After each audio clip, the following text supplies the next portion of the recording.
الحمد لله رب العالمين والصلاة والسلام على سيد الأنبياء والمرسلين محمد وعلى آله وصحبه أجمعين أما بعد. قال الله تبارك وتعالى في كلامه المجيد: أعوذ بالله من الشيطان الرجيم بسم الله الرحمن الرحيم.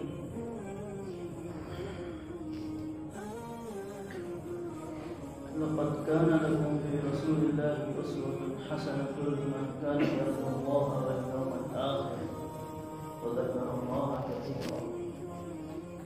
وقال تعالى: قل إن كنتم تحبون الله فاتبعوني يحببكم الله ويغفر لكم ذنوبكم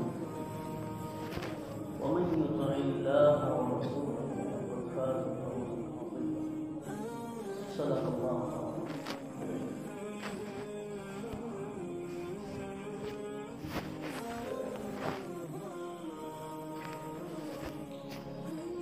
محترم بزرگوں،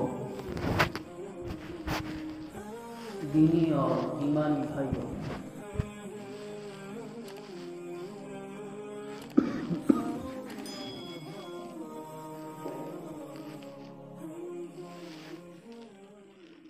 ایک مسلمان اور ایک ایمان والا مومن اسی وقت مسلمان اور مومن ہو سکتا ہے جبکہ اس نے دل سے کلمہ طیبہ لا الہ الا اللہ محمد رسول اللہ صلی اللہ علیہ وسلم پڑھا ہو اور گواہی دی ہو کلمہ شہادت کے اشہد ان لا الہ الا اللہ واشہد ان محمدا عبدہ ورسولہ. کیا مطلب ہے ان دونوں کلموں کا؟ پہلے کلمے کا مطلب یہی ہے کہ نہیں ہے کوئی معبود سوائے اللہ کے اور حضرت محمد مصطفیٰ صلی اللہ علیہ وسلم اللہ کے رسول ہیں. اور اسی طریقے سے کلمہ شہادت میں تھوڑا کھول کر اظہار ہوتا ہے اشہد ان لا الہ الا اللہ، میں گواہی دیتا ہوں کہ اللہ کے سوا کوئی الہ نہیں ہے، کوئی معبود نہیں ہے، اور میں گواہی دیتا ہوں واشہد ان محمدا عبدہ ورسولہ، اور میں گواہی دیتا ہوں کہ محمد صلی اللہ علیہ وسلم اللہ کے بندے اور رسول ہیں. تو پہلا اقرار ہے کلمے کے دو جز ہیں، لا الہ الا اللہ یعنی اپنے دل میں اللہ کی وحدانیت کو بٹھانا، اللہ کے ایک ہونے کو بٹھانا اور اللہ کے ایک ہونے کا اقرار کرنا کہ دنیا میں جو کچھ ہو رہا ہے، دنیا میں جو کچھ ہو رہا ہے وہ سب کا سب اللہ کے کرنے سے ہو رہا ہے. اس یقین کو بٹھانا پہلا اس کا جز لا الہ الا اللہ. لا الہ کوئی نہیں ہے الا اللہ سوائے اللہ کے.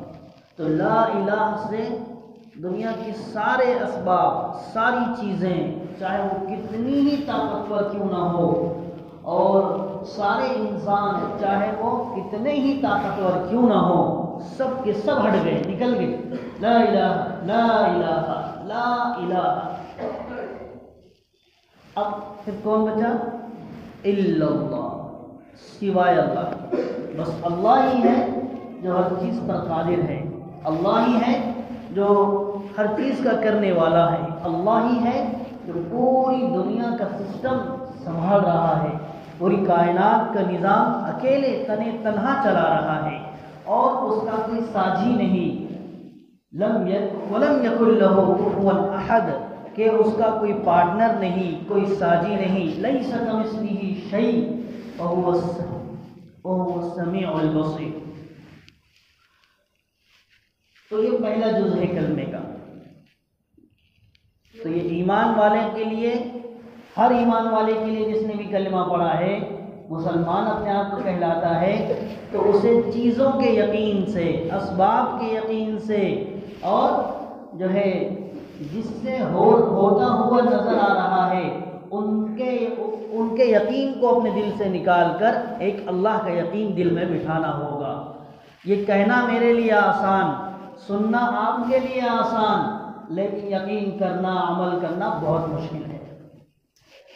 آج کی دنیا بہت رنگین ہے، اور ہمیں نظر آتا ہے کہ میں کاروبار کرتا ہوں، میں جاب کرتا ہوں، میری سیلری 1 سے زیادہ ہے، 1 لاکھ سے زیادہ ہے، 2 لاکھ سے زیادہ ہے، ہزاروں روپے میری سیلری ہے، جاب ہے، کمپنی ہے، فیکٹری ہے۔ تو شیطان یہ سمجھاتا ہے، ایک مومن پر سب سے پہلا حملہ یہی ہوتا ہے کہ شیطان یہ سمجھاتا ہے کہ جو کچھ تو زندگی گزار رہا ہے، تیری ضروریات جو پوری ہو رہی ہے وہ تیرے اپنے کاروبار کی وجہ سے ہو رہی ہے۔ ارے دیکھنا بھائی، کتنے ہزاروں روپے کما رہا ہے تو، کتنی بڑی فیکٹری چل رہی تیری، مال آ رہا ہے، انکم آ رہی ہے، ٹرن اوور ہو رہا ہے، تبھی تو تیرے پاس گاڑی ہے، بنگلہ ہے اور ساری چیزیں ہیں۔ لیکن جہاں پر یہ کلک ہوا، جہاں پر یہ یقین پر حملہ ہوا، فوراً وہاں پر ایک ایمان والا سچا مسلمان شیطان کو یہ کہہ کر بھگا دیتا ہے کہ چلا جا مردود یہاں سے، لا الہ الا اللہ، میں نے کلمہ پڑھا ہے کہ کوئی اللہ کے علاوہ جو ہے مجھے پالنے والا نہیں ہے، یہ چیزیں اللہ کے جو ہے میرے سامنے کی حیثیت نہیں رکھتی ہے۔ ایک تو بس اللہ پاک نے اس کو سبب کا ذریعہ بنایا ہے، ایک سبب بنایا ہے، ایک ذریعہ بنایا ہے، اور اس سے بڑھ کر اس کی کوئی ویلیو میرے پاس نہیں۔ تو یہ یقین کرنا ہے۔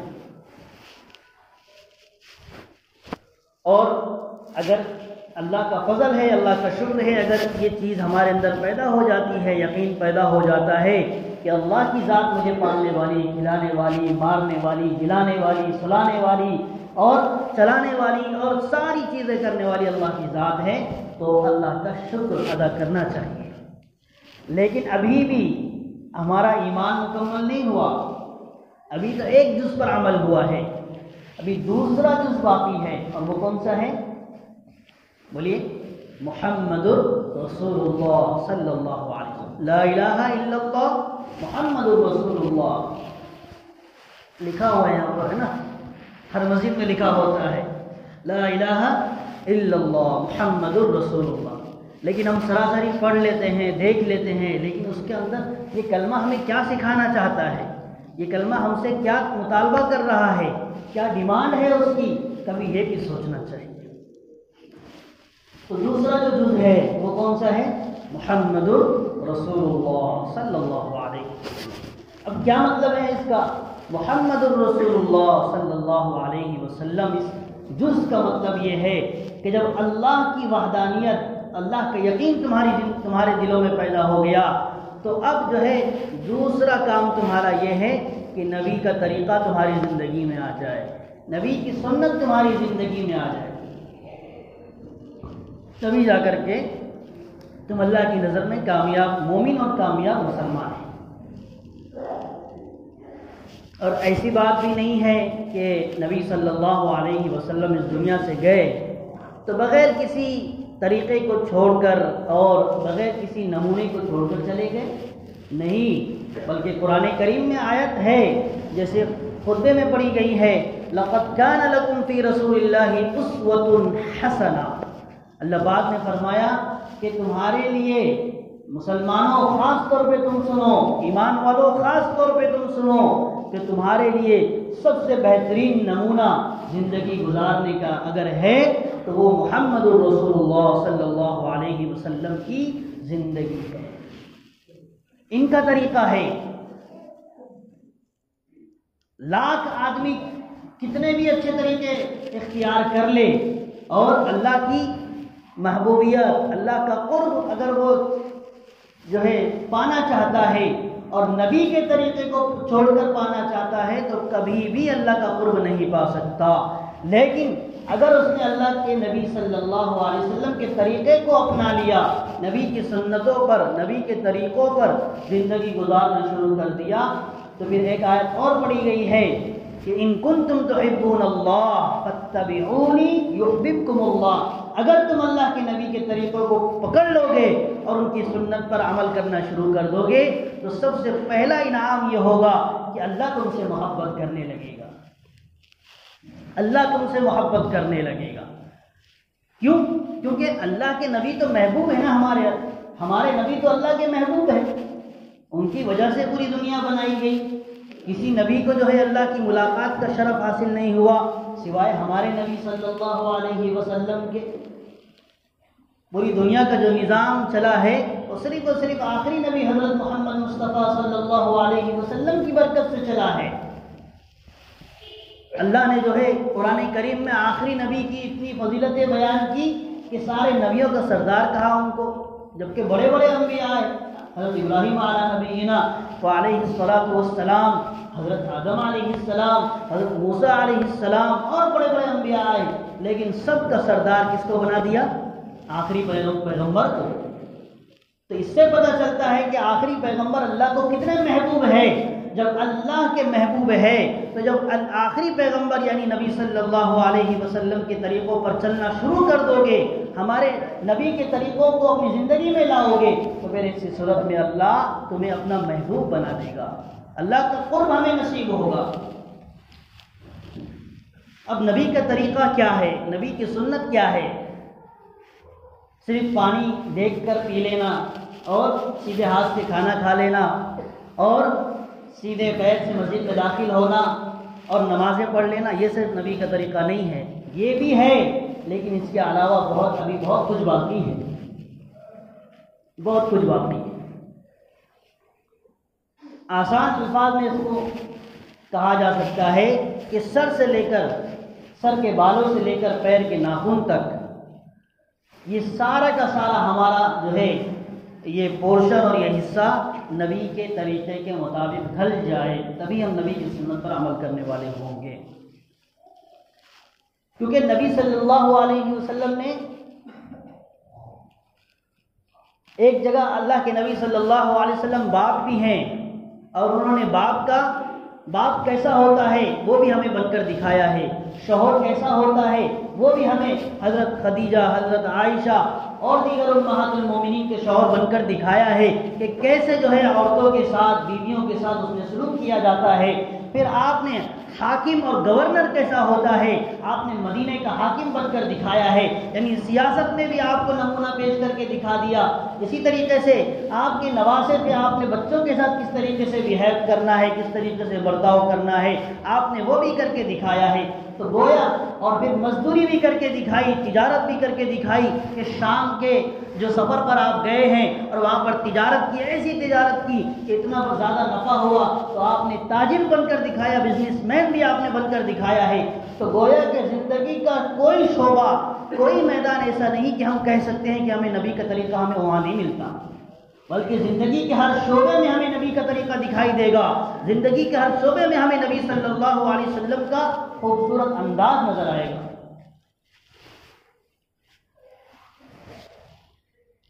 اور پھر اللہ کی محبوبیت، آج ہم مسلمانوں کا حال اور اس سے پہلے جو صحابہ کا دور گزرا ہے اس زمانے میں مسلمانوں کا حال کیا تھا؟ اس زمانے میں مسلمان تعداد میں کم تھے، اس زمانے میں مسلمان وسائل اور اسباب ان کے پاس نہیں تھے، چیزیں ان کے پاس نہیں تھی، گاڑی گھوڑے ان کے پاس نہیں تھے، اور جو ہے ہوائی سواریاں ان کے پاس نہیں تھی، کوئی ساز و سامان نہیں تھا، لیکن اس کے باوجود شان و شوکت سے جیتے تھے کہ نہیں جیتے تھے؟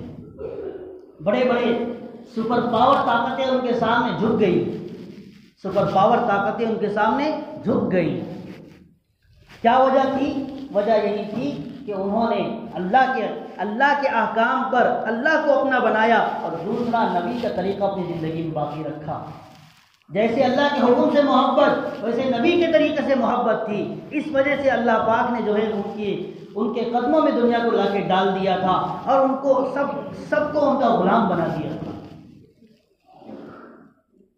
تو آج تو خالی ہمارا زبان سے دعویٰ ہے کہ ہم نبی کے عاشق ہیں، آج تو صرف ہمارا زبان سے دعویٰ ہے کہ ہم نبی کے امتی ہیں، لیکن ہمارے اعمال ویسے نہیں، ہمارا کردار ویسا نہیں، ہمارے اخلاق ویسے نہیں۔ لیکن وہی صحابہ کہ صحابہ نے جو ہے زبان سے بھی دکھایا اور عمل کر کے بھی دکھایا۔ حضرت عبداللہ بن مسعود رضی اللہ تعالیٰ عنہ کے بارے میں آتا ہے کہ اللہ کے نبی صلی اللہ علیہ وسلم نے دیکھا کہ مجلس میں جو ہے بہت سارے صحابہ بیٹھے ہوئے ہیں، لیکن کچھ لوگ کناروں پر کھڑے ہوئے ہیں، کناروں پر کھڑے ہوئے ہیں۔ تو اللہ کے نبی نے فرمایا کہ بیٹھ جاؤ بھائی، بیٹھ جاؤ، مجلس کا ادب یہ ہے، اور جو ہے پروگرام کا ادب یہ ہے، دینی پروگرام کا، کہ آپ اگر قریب آ کر بیٹھیں اور پرسکون انداز میں ہو کر سنیں۔ تو آپ نے کیا فرمایا؟ بیٹھ جاؤ۔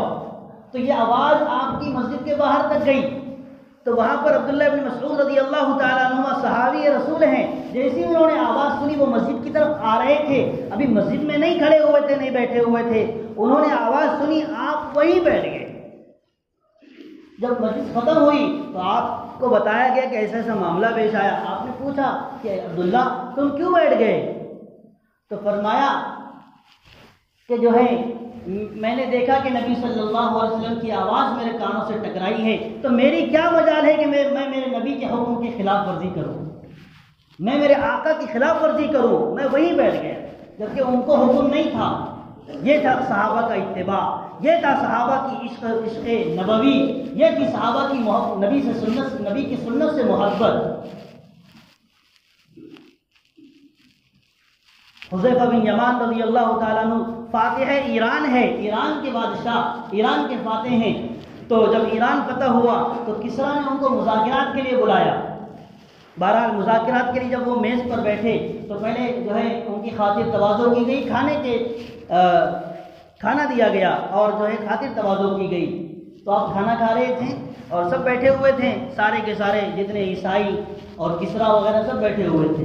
آپ کھانا کھا رہے تھے، کھانا کھاتے کھاتے ایک لقمہ نیچے گر گیا، فوراً آپ کو وہ حدیث یاد آئی کہ میرے نبی نے فرمایا کہ اگر آپ کا لقمہ نیچے گر جائے تو آپ اس لقمے کو اٹھا کر صاف کر کے کھا لو، کیونکہ پتہ نہیں کہ اللہ نے کس لقمے میں کھانے کے کس لقمے میں برکت رکھی ہو، اس لیے وہ لقمہ اٹھا کر کھا لو۔ تو آپ جو ہے اٹھا کر جو ہے نیچے جھکنے لگے، تو ساتھ میں بیٹھے ہوئے صاحب سے انہوں نے کہا یہ کیا کر رہے ہو تم؟ ارے بہت سارے لوگ بیٹھے ہوئے ہیں، یہ بڑے بڑے لوگ ہیں، تم سپر پاور طاقت کے سامنے بیٹھے ہوئے ہو، یہ کیا کرنے جا رہے ہو؟ بعد میں کر لینا اس پر عمل، ابھی کیوں کرتے ہو؟ تو انہوں نے کہا اترک سنت رسول اللہ صلی اللہ علیہ وسلم لہؤلاء الحمقاء، کیا میں ان بیوقوفوں کی وجہ سے اپنے پیارے حبیب کی سنت کو چھوڑ دوں؟ انہوں نے وہ لقمہ اٹھایا اور کھایا۔ اگر یہ مجھے بے عزت کرے چلے گا، مجھے ذلیل کرے چلے گا، میری عزت پہ جو ہے اگر یہ حرف لائے چلے گا، لیکن میں اپنے حبیب کی سنت کو نہیں چھوڑ سکتا۔ یہ تھی صحابہ کی محبت، یہ تھا نبی سے عشق۔ آج ہماری صرف زبانوں پر دعوے ہیں، کون یہ کہہ سکتا ہے کہ ہم 100% نبی کی سنت پر عمل کرتے ہیں، نبی کے طریقوں کو فالو کرتے ہیں؟ اور اللہ پاک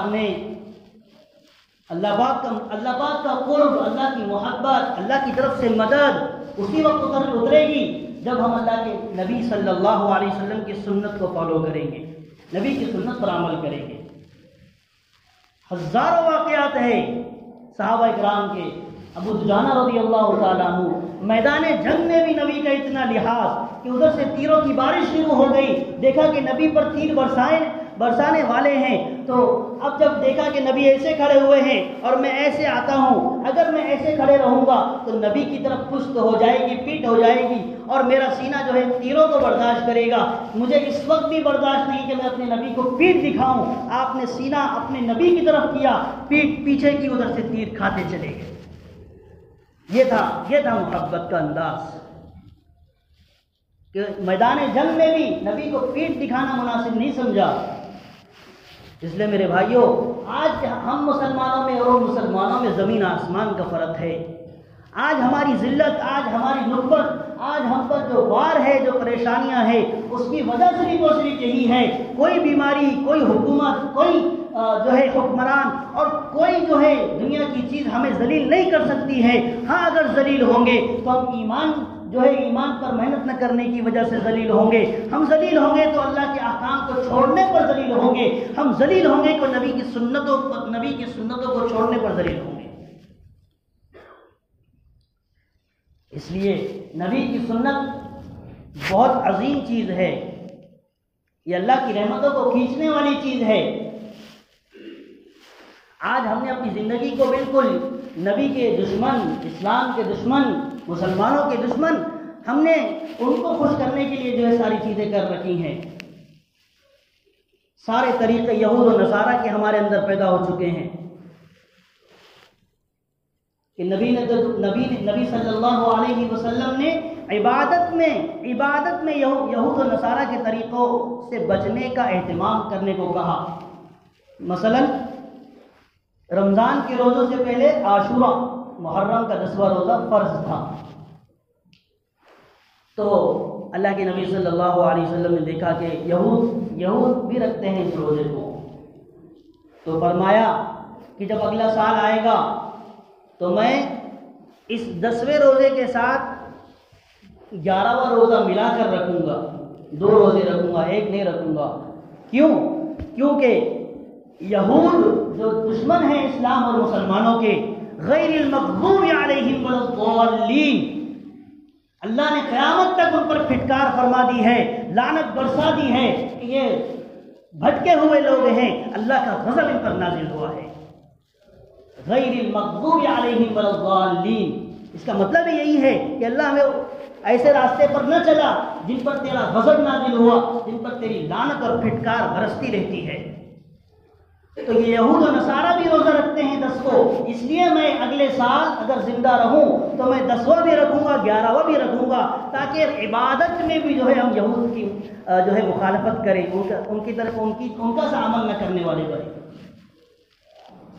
تو غور کرنے کی بات ہے کہ عبادت میں اللہ کے نبی نے جو ہے اتنا اہتمام فرمایا کہ ہم ان کی طرح نہ کریں.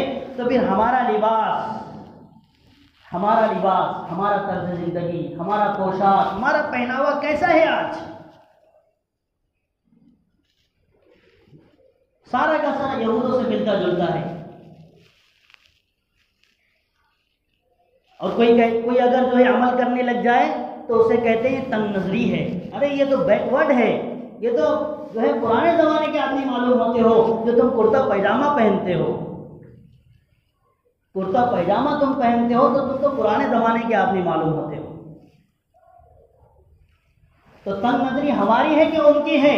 جب انگریز یہاں سے گیا ہے، جب انگریز نے حکومت کی تو مغلوں کا زمانہ تھا، تو مغلوں کے زمانے میں انگریز جب یہاں سے گیا ہے تو جو مغلوں کا جو پہناوا تھا وہ جو ہے امامہ پہنتے تھے اور جو ہے شلوار اور قمیص پہنا کرتے تھے.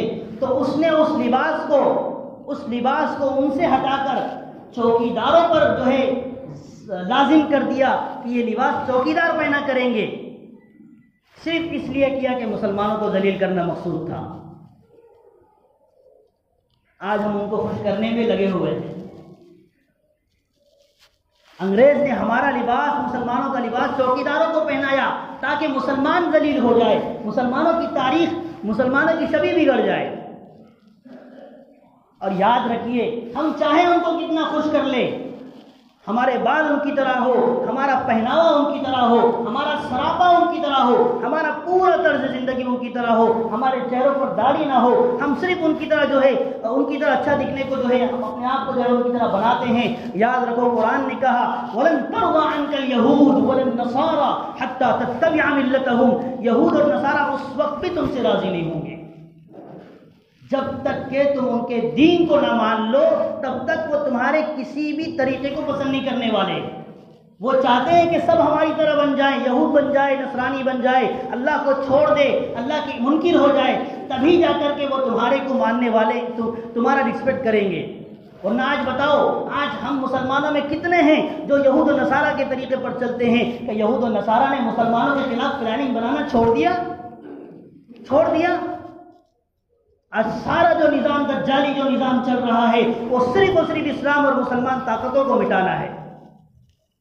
تو یہود راضی نہیں ہوں گے اس وقت تک جب تک کہ تم جو ہے ان کے دین پر نہ آ جاؤ۔ اس لیے میرے بزرگوں، میرے دوستوں، ہماری ذمہ داری ہے کہ اللہ پاک نے ہماری کامیابی اسی میں رکھی ہے کہ ہم اللہ کے حکموں پر چلنے والے بنیں اور نبی صلی اللہ علیہ وسلم کی سنتوں کو سر سے لے کر پاؤں تک اپنانے والے بنیں۔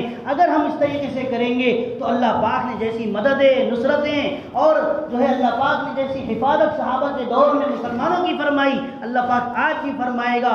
وہی اللہ آج بھی ہے، وہی دنیا آج بھی ہے، وہی چاند سورج آج بھی ہے، وہی زمین و آسمان آج بھی ہے، بس بدلہ جو ہے وہ ہم بدل گئے ہیں، ہمارے اخلاق، ہمارے کردار، ہمارا طرز زندگی بدل چکا ہے۔ اگر آج بھی ہم جو ہے اسلام پر عمل کرنے والے 100% انداز میں بن جائے، نبی کے طریقوں کو فالو کرنے والے بن جائے، نبی کی سنت کو دل سے ماننے والے بن جائے کہ ہمارا چہرہ نبی والا ہو جائے، ہمارے کپڑے نبی والے ہو جائیں، ہماری تجارت نبی کی طرح ہو جائے اور ہماری معیشت نبی کی طرح ہو جائے، تو پھر اللہ پاک وہی دن ہمیں دکھائے گا، وہی خوبصورتی، وہی ہریالی، وہی سرسبزی، وہی شادابی، وہی اللہ کی مدد، وہی اللہ کی نصرت آج بھی اترے گی۔ اللہ تعالیٰ سے دعا ہے اللہ ہم سب کو سنت پر عمل کی توفیق عطا فرمائے، اللہ ہم سب کو سنت نبوی صلی اللہ علیہ وسلم سے محبت پیدا فرمائے اور اللہ ہم سب کو جو ہے کل نبی کے ساتھ جو ہے ہمارا اجتماع فرمائے۔